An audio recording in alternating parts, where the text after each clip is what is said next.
looks best to you? What are the interesting ways? Tell the Mr. Mexicans at first, and then tell how you got to it. Okay,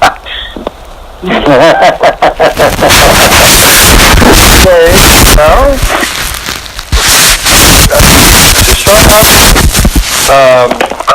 Admiral Richard Evelyn Byrd flew into the Hollywood in 1947, and he was allowed to come into our domain because he was a noble character on the surface world. He was also an admiral in the Navy. So he had a lot of prestige, or however you want to put that. He had a lot of clout, so to speak. And so we allowed his aircraft to enter into Hollow Earth. He went through by way of the, I believe it was Greenland, and hit from the alert base there in Greenland, and took off from there in 1947, February 19th, 1947.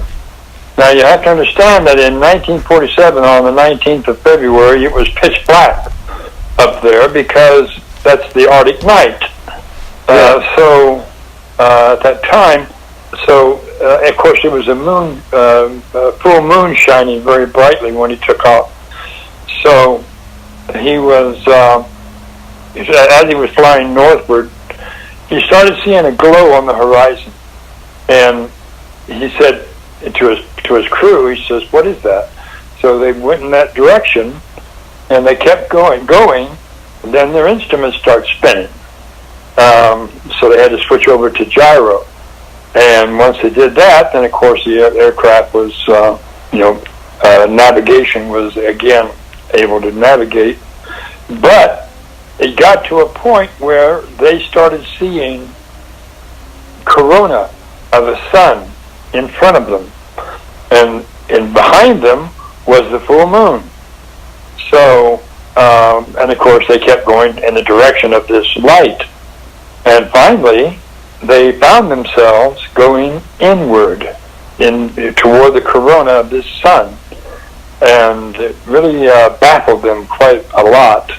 But they went ahead and continued going, and then suddenly it was daylight all around the aircraft. They could not understand this. They couldn't see the moon anymore, but the head of them was nice, bright sunlight, and it was just really perplexing them. But then, of course, their aircraft was intercepted by the flying aircraft, disc-shaped aircraft, 4 of them, that surrounded his aircraft and took control of his aircraft. They put a tractor beam on the aircraft and were able to take control of the aircraft. And they lowered the aircraft like as if it was in an elevator to the ground. Of course, when it was on the ground, then they knocked on the door and they opened the door, and Admiral Byrd was invited along with his radio man Howie to come in and meet with the Council of 12 of Hollow Earth. And when he entered, he was taken to a waiting center where Howie, the radio man Howie, was waiting, and he was instructed to go with the 2 hosts that were with him, which were extremely tall, and they escorted him to the chamber of the council. And as he walked into the chamber of the council, I was sitting next to my father, Zora.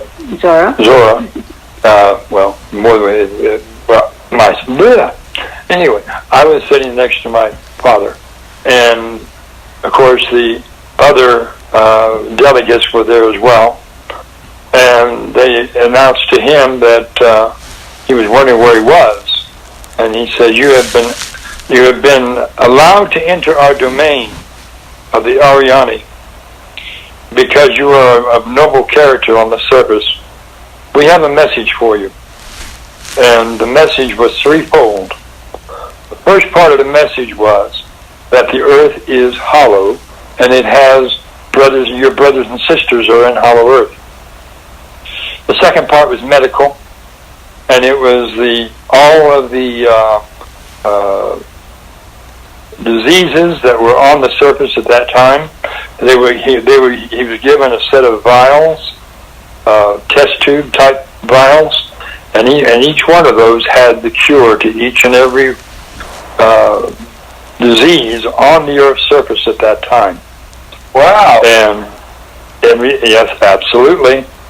And the third part was that to cease and desist from all working with atomic or nuclear energy, because it has dire consequences.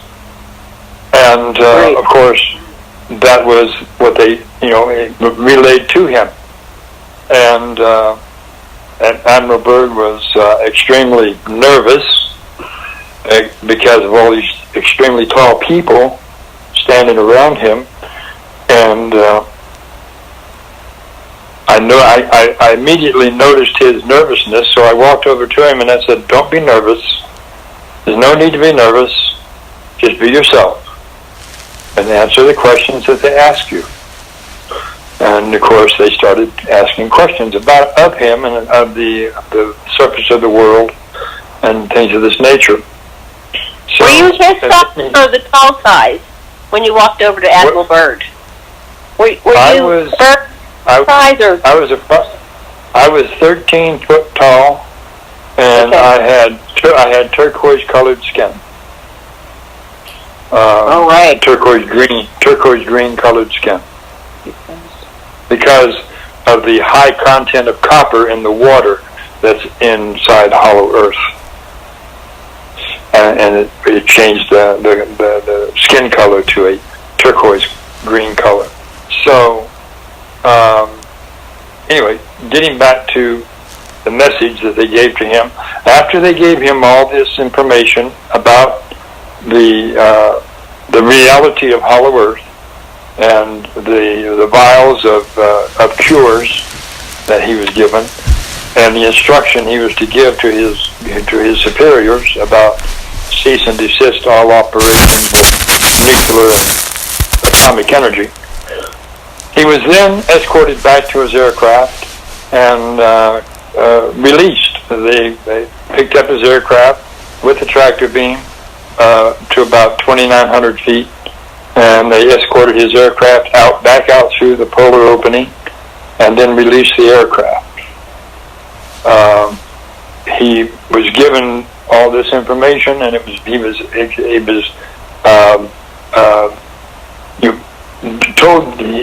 told it was urgent that he get this information out to the world. So, of course, he attempted to do that, and of course, all of you know what happened at that point. So, moving on from there. Why didn't you share that? Huh? Let me just kind of go ahead.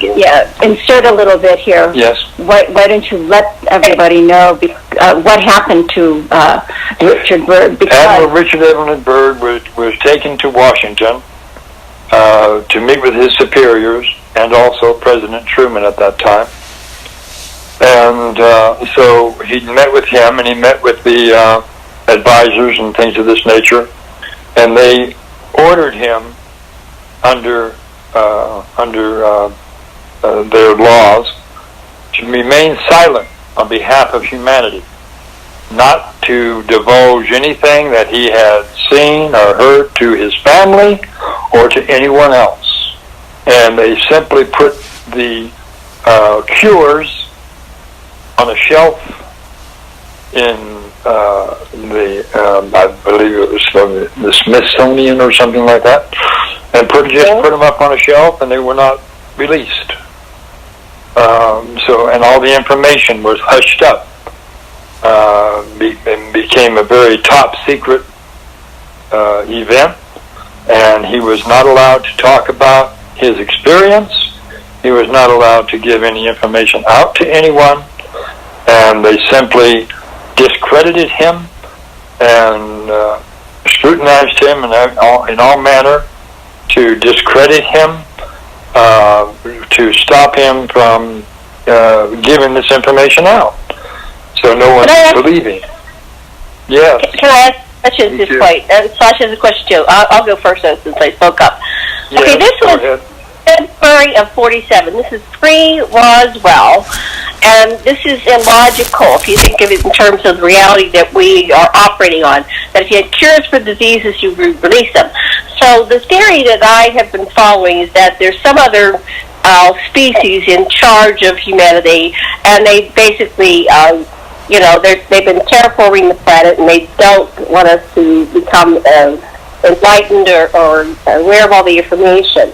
So we thought it started with Roswell, but it obviously goes back before that. It's really in charge that was putting the kibosh on releasing the cures, from your perspective. Well, at that particular time, it was the President of the United States. But also understand that there were alien contact prior to that with the U.S. Navy and with the U.S. Air Force and things of this nature. Back in 1943, there was also an experiment that took place in Philadelphia called the Philadelphia Experiment, and that was where they made the first contact with the alien races when the Eldridge went into a phase shift with the rainbow effect, and they made contact with the alien beings at that time. And of course, those people, those beings, warned them not to, warned them about Hollow Earth, warned them about the people, other races, other alien races and things of this nature. Put the fear of God in them, basically, and so they wouldn't talk about it. What we're learning from William Tompkins and other whistleblowers is that they actually, during World War II, discovered that the Nazi Germans had alien technology and had been working with, all those different beings there. What did you want to ask, honey? Here we in the story about Bird not wanting to, being able to talk about what he saw when in the North Pole. How does that move to him being permitted to lead the battle of the fleet into the Battle of the Waddell Sea? At U.S. Air Force bases. On July 2008, some former military officials have revealed that these unidentified flying objects have repeatedly managed to neutralize the nuclear defense system.